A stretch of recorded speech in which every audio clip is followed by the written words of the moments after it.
Welcome to presentation on Kotak Nasdaq 100 Fund of Fund। Kotak Nasdaq 100 fund of fund का new fund offer 11 जनवरी से 25 जनवरी 2021 तक के लिए launch किया है कोटक म्यूचुअल फंड ने। इसका उद्देश्य है डाइवर्सिफाई अक्रॉस नेशनल बाउंड्रीज और दुनिया की बेहतरीन कंपनियों में निवेश करने का सुनहरा अवसर प्रदान करना और वर्ल्ड बेस्ट कंपनियों में जो नस्दक में शामिल है उसमें फंड ऑफ फंड के रूट से इन्वेस्ट करना इसका उद्देश्य है और उसको जानकारी के लिए ये वीडियो बनाया गया है। तो स्टार्ट करते हैं स्टैंडर्ड डिस्क्लेमर के साथ। Fact, figure and opinion in the presentation video are based on information available in different agencies and public domain and published in good faith. Viewer in their own interest may like to cross-check and verify information from concerned source before making any financial commitment. Stock market investment are subject to market risk. Consult your financial advisor before committing any money. तो इस प्रकार के जो fund हैं उनका categorisation, अगर आपको US equity में इन्वेस्ट करना है तो दो कैटेगरी के फंड अपने इंडिया में मौजूद हैं। एक थीमेटिक कैटेगरी में आते हैं, दूसरे फंड ऑफ फंड कैटेगरी में आते हैं। जो किसी भी कैटेगराइजेशन में सॉल्यूशन अदर स्कीम में फंड ऑफ फंड कैटेगरी आती है। लेकिन एक वैल्यू रिसर्च ऑनलाइन ने एक दिया हुआ है, उसका मान्यता सेबी ने नहीं दी, उसमें इंटरनेशनल कैटेगरी के फंड जो है दिए हुए हैं। इसके बाद जो सेक्टोरल में है तो 65% है, यही उसमें डेफिनेशन है, अदरवाइज का कोई मीनिंग यहाँ पे नहीं होता है। तो नस्दक 100 क्या है? एक world preeminent large cap growth index Nasdaq 100। It include 100 of the largest domestic and international non financial listed Nasdaq stock market based on market cap. Nasdaq is a stock market index made up of 120 equity securities issued by 100 of the largest non-financial company listed on the Nasdaq Stock Exchange। मतलब Nasdaq Stock Exchange में 100 कंपनियां हैं और उनकी 102 securities, मतलब उसके derivative होंगे, जैसे यहाँ पे टाटा मोटर DVR होती है, इस तरह का। और it is a modified capitalisation weighted index और stock weighting index are based on their market cap with certain rules capping the influence of the largest component within that state नहीं है, थोड़ा सा उसमें किया। It is based on exchange and it does not have any financial companies and the financial companies were put in a separate index called Nasdaq Financial 100। तो ये तो नस्दक 100 के माइलस्टोन्स के बारे में अगर देखते हैं तो पहले 1000 पॉइंट तक पहुंचने के लिए उसको 3143 दिन लगा और उसी प्रकार से ये पूरा दिया हुआ है। जब 4000 से 5000 पहुंचने के लिए उसको 4255 दिन लगा है। तो ये एक्चुअली क्या 2000 और 2017 आप देखिए, 4000 जो 2000 में टच किया था और 5000 टच किया 2017 में, तो उसको कितना 17 साल में जो है ये 1000 पॉइंट बढ़ी है। लेकिन उसके बाद 2017 के बाद अभी 6000 से बढ़ के 5000 से बढ़ के जो 13000 हो गई। तो अभी जो पिछला जो 10 साल का पीरियड है उसमें बहुत अच्छा, और उसमें भी आप खास तौर से देखेंगे तो 2017 के बाद से जो है, जब एक्चुअली भारतीय बाजार में 2018 के बाद से मंदी आ गई, तब नस्दक में उसने एकदम सुपर नॉर्मल टाइप का रिटर्न दिया हुआ है। और इसको लेके एक इसमें बाजार में माहौल ये बना हुआ है, बहुत सारे फंड्स आपको यूएस इक्विटी ग्लोबल एक्सपोजर वगैरह की बात करते हैं, उसमें कुछ फायदे हैं और कुछ नुकसान है, उस सब की चर्चा हम यहाँ पे करते हुए चलेंगे। तो बेसिकली नस्दक 100 फंड में क्या है कि इसमें आपको ऐसी कंपनी में इन्वेस्ट कर पाएंगे जो हिंदुस्तान में प्रेजेंट नहीं है और हिंदुस्तान में आप उनमें इन्वेस्ट नहीं कर सकते। और एक इसमें ऐसा जो पिछले 10 साल का जो इतिहास है उसमें ऐसा लगता है कि डाइवर्सिफिकेशन होगा और कोरिलेशन जो है नस्दक 100 में और जो हमारी जो सेंसेक्स और निफ्टी है उनमें बहुत कम कोरिलेशन है। कोरिलेशन का मतलब ये है कि जब वो बढ़ती है तो ये बढ़ती है, ऐसा नहीं है। मतलब अगर ये बहुत समय ऐसा होता है कि वो बढ़ती है, वो घटती है, और कभी ये बढ़ती है और वो घटती है।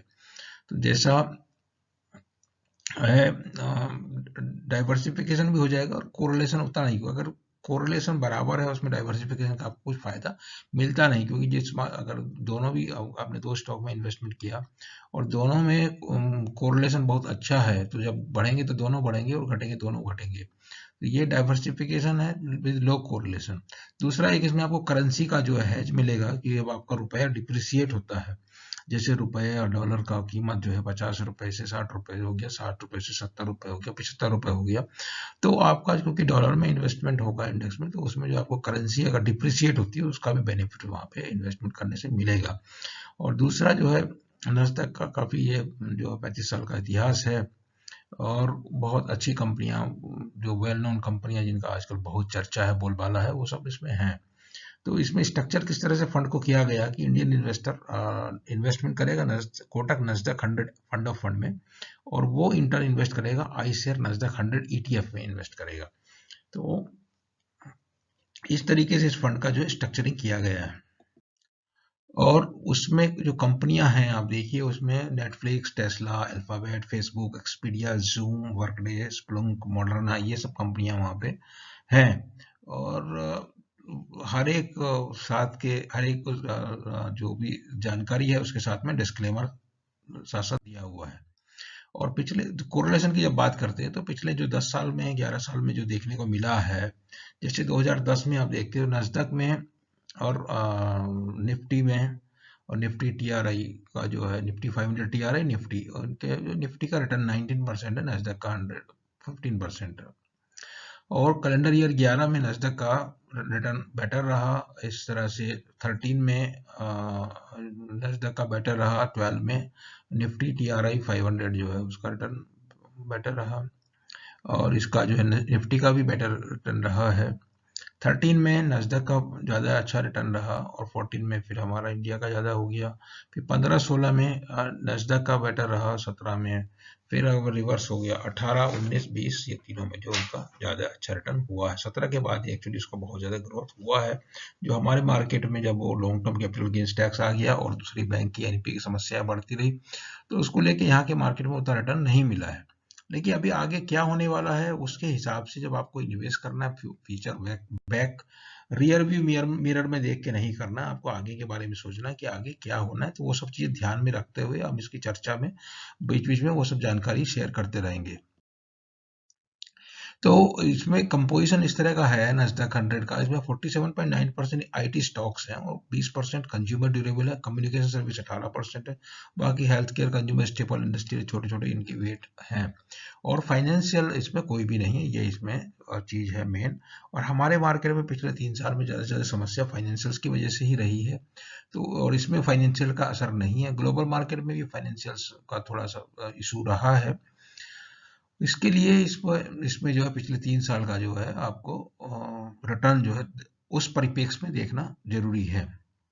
और दूसरा जो दिया हुआ है एप्पल और अमेजन और Apple market cap put together India के टोटल मार्केट कैप से ज्यादा है, तो उस हिसाब से भी और चीज को ध्यान में रखते हुए चलना है। तो अभी क्या है कि नस्डैक में क्या क्या कंपनियां हैं जो वर्ल्ड मोस्ट इनोवेटिव इंडस्ट्रीज हैं और इंडिया में लिस्टेड नहीं है। एप्पल है, माइक्रोसॉफ्ट है, अमेजन, टेस्ला, फेसबुक, अल्फाबेट, और उसके बाद एनवीडिया, पेपल, एडोब वगैरह, ये सब जो है आईटी वाली कंपनियां, उनका जो है वेट दिया हुआ है। और साथ साथ में आपका डिस्क्लेमर जो चलता रहता है इधर। वो अभी जब नस्दक के हम इस 100 एफ की चर्चा कर रहे हैं, तो वहां पे हम बीच बीच में ये भी थोड़ा जानकारी शेयर करते रहते हैं कि बाकी जो पैसा निवेश जो हो रहा है हिंदुस्तान के अंदर, जो सभी निवेशक हैं, इंस्टीट्यूशनल है या इंडिविजुअल हैं, तो इसमें ज्यादा निवेश हमारा कहाँ हो रहा है? ज्यादा निवेश हमारा हो रहा है मल्टी कैप फंड में और लार्ज कैप फंड में, और उसके अलावा मिड कैप फंड में भी 1 लाख करोड़ भी हो गया है दिसंबर एंड में। और फंड ऑफ फंड में जो हमारा निवेश है डोमेस्टिक में 22,861 करोड़ है सिर्फ, बाकी जबकि इनमें एक ही कैटेगरी में बहुत ज्यादा है उसके मुकाबले।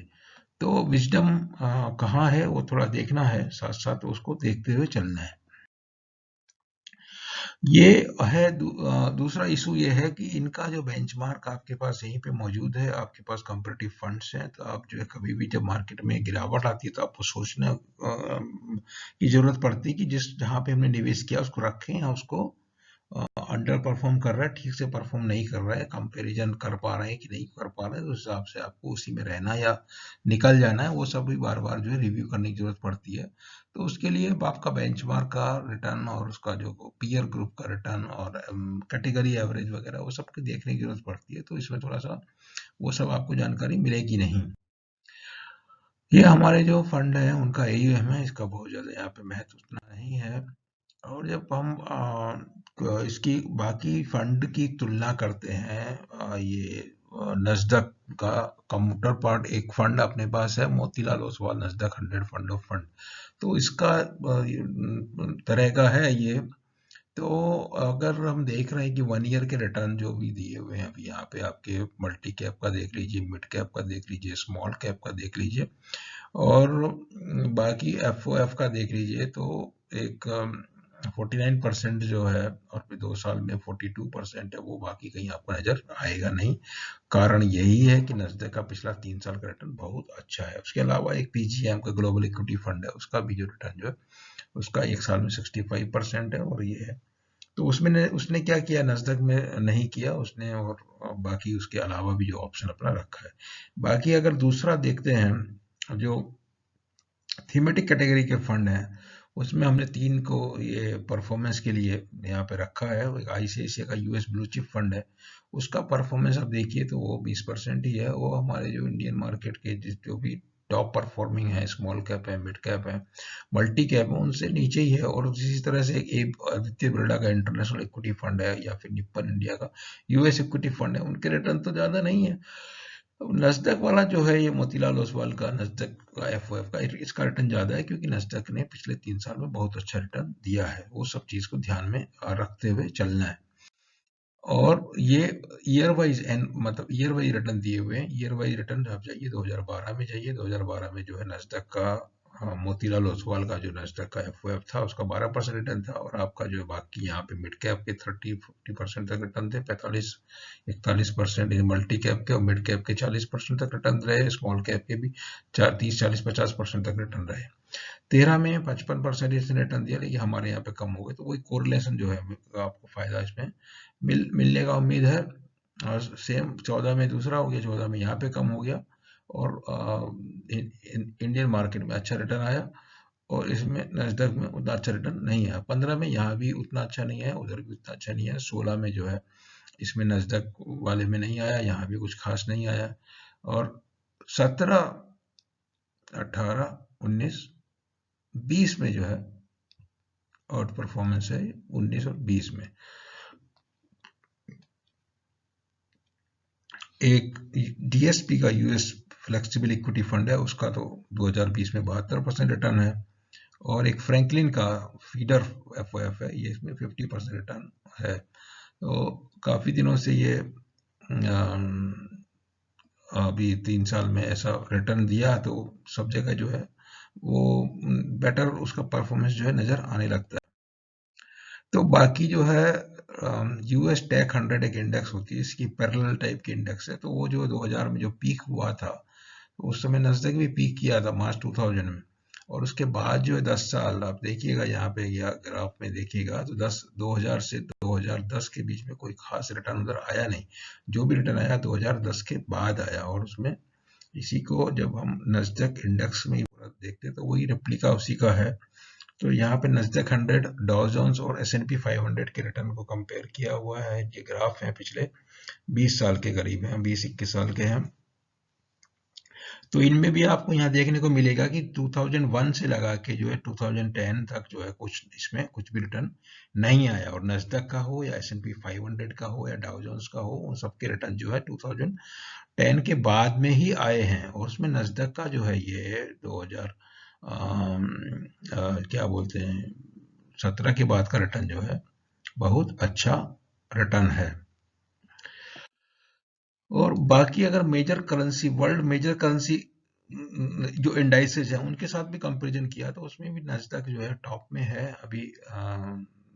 पिछले 10 साल में जो रिटर्न है 300% के करीब उसमें आता है लोकल करेंसी के हिसाब से। और नस्डक जो है वो उसका परसेंटेज टर्म में अगर CAGR देखिए तो 14.54% नस्डक में रिटर्न मिला है ये 10 साल में। जबकि निफ्टी का उसमें सेकेंड हाईएस्ट है। बाकी आप जो कैक है, फ्रांस की डेक्स, जर्मनी, फुटसी, यूके की है, हैंगसेंग हांगकांग, और आपका निक्की जापान हो गया, और संघाई चाइना, ये सब इंडेक्स के भी इनमें रिटर्न दिए हुए, सबके इंडेक्स के रिटर्न जो है कम है। और थोड़ा सा इसका फीचर देख लेंगे फंड हाउस का, वो ये है कि कोटक 100 फंड ऑफ फंड है ये कैटेगरी इसका, scheme open ended fund of fund investing units of overseas ETF and और इंडेक्स फंड बेस्ड नस्डैक 100। तो वहां पे जो ईटीएफ हैं और या उनके इंडेक्स फंड है नस्डैक 100 पे जो बेस है, उन्हीं के में इन्वेस्टमेंट करेंगे, और इनका बेंचमार्क और नस्डैक 100 टीआरआई। उसके बाद investment objective, as usual investment objective scheme का है to provide capital appreciation by investing in overseas ETF, और जो है फंड पे उसके अलावा जो है fund manager Arjun Khanna, Abhishek Beser, minimum application 5000, SIP 1000, additional purchase 1000, direct plan, regular plan, और दोनों में जो ग्रोथ ऑप्शन दिया हुआ है। तो ये पूरा जानकारी हो गया आपका फंड के बारे में, और इसका इंटरनेशनल परिप्रेक्ष्य किस तरह का है। 2007-8 को आप याद कीजिए कि वहाँ उस समय बहुत सारा इंफ्रास्ट्रक्चर फंड आया था, उसके पहले इंफ्रास्ट्रक्चर शेयर का बहुत सारा बूम चला था, और उसके बाद वो जो है कुछ अच्छा परफॉर्म नहीं किए। तो ये निवेश करने के लिए अच्छा है, करेंसी के हिसाब से हेज मिलेगा आपको। रुपया अगर आपका डिप्रिशिएट होगा तो आपको उसमें फायदा मिलेगा एडिशनल, और अगर रुपया एप्रिशिएट होगा तो आपको उसको फायदा नहीं मिलेगा। नॉर्मली ऐसा बहुत मतलब इट इज बियॉन्ड इमेजिनेशन कि रुपया एप्रिशिएट करेगा और डॉलर डिप्रिशिएट करेगा, वैसा अभी तक तो इतिहास में तो नहीं है। आगे होगा नहीं होगा कोई जानता नहीं है। और दूसरा कि आपको जो कोरिलेशन मिला है पिछले 10 साल में, उसके हिसाब से इस तरह से डाइवर्सिफिकेशन किया जा सकता है थोड़ा। लेकिन आपको मार्केट का जानकारी कितना मिलेगा यूएस मार्केट का, उसका ध्यान रखते हुए उसमें निवेश करने के बारे में जो आपको एक इन्फॉर्म डिसीजन लेना है। और एक चीज का ये भी ख्याल रखना है कि जब आज इंडिया के मार्केट में जो अभी ग्रोथ इतना देखने को मिल रही, तो FII money is coming to India. अगर नस्दक उतना बढ़िया है तो एफआईआई इंडिया में क्यों पैसा लगा रहे हैं, ये चीज को थोड़ा ध्यान में रखना है कि हम एफआईआई तो यहाँ आके पैसा लगा रहे हैं क्योंकि उनको हमारा मार्केट अट्रैक्टिव लग रहा है, और हम लोग जाके यूएस में पैसा लगाएं तो ये कैसे एक स्थिति बना हुआ है। तो इसमें डाइवर्सिफिकेशन के साथ साथ करेंसी हैज करने के साथ साथ ये सारे फैक्टर्स को सोच के आपको जो है देखना है कि कुछ इसमें इन्वेस्टमेंट आप इस एनएफओ में कर सकते हैं। अभी कुछ दिन देख सकते हैं, क्योंकि जो पहले जो आया था जो उसका मोतीलाल ओसवाल का जो नस्डैक 100 एफओएफ है, उसका परफॉर्मेंस, बिकॉज नस्डैक का परफॉर्मेंस पिछले कुछ सालों में अच्छा रहा, उसका परफॉर्मेंस भी बहुत अच्छा देखने में मिला है।